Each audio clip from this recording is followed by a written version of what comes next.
The cord is dead. Standalone AR has arrived with the INMO Air 3s.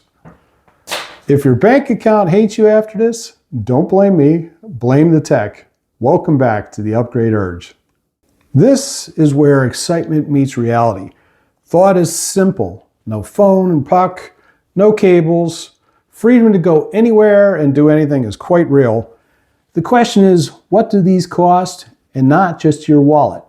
So my family suggested I go outside with the INMO Air 3s and show you how they look when you're wearing them outdoors. It's cool being able to see information right up here on the screen floating in front of you.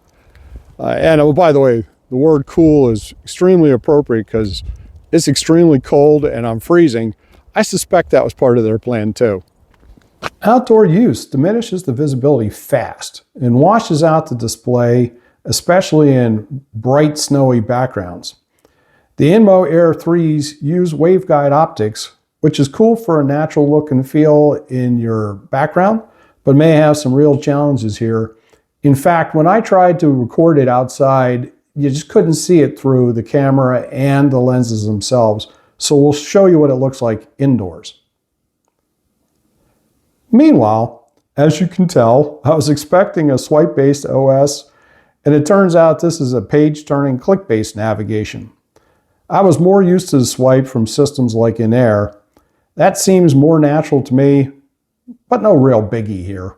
These small issues are not really fails to meet, but are actually practical considerations. For the indoor use, it was great, and I used it on my spin bike to read a book by one of my favorite authors. I'll note though that anchor mode becomes almost required for sports. If you're like me and not the best bicyclist anymore, the screen is going to bounce along with your head. It's easier to have follow when you're sitting on a couch than when you're on a bike spinning. One additional thought, the anchor mode at INMO Air 3s is kind of fiddly due to the ring, and I just didn't love it. Cutting the cord changes behaviors. Stop managing the accessories. Stop worrying about where your phone, puck, or pod might be.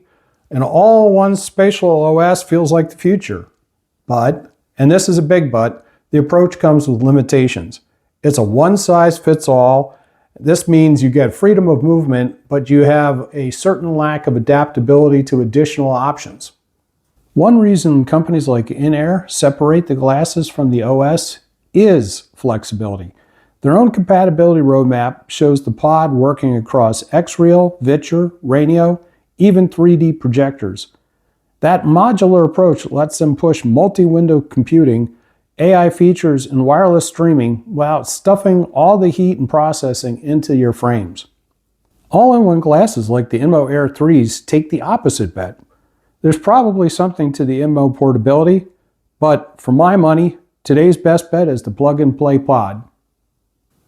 Battery life lands around 1 to 2 hours of heavy use for me.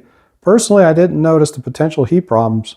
However, staying power was definitely an issue if this went beyond reading a Kindle book at a restaurant or glancing at text and notifications in their pop-ups. Next-gen promise meets first-gen issues, like these fat frames and goggly sort of look. Doesn't quite work for me. I'll say that the in-airs in its roadmap was wonderful because you get this modularity and adaptability, which is really nice, and you're starting to move towards frames of your choice. The INMO Air 3s really nail it with the freedom, and freedom is exciting, but with these constraints, it's not quite there for me today. This sits at a solid 3+. Your bank account is probably safe from dropping over $1,000 like I did. But if you do pull the trigger, don't blame me, blame the tech.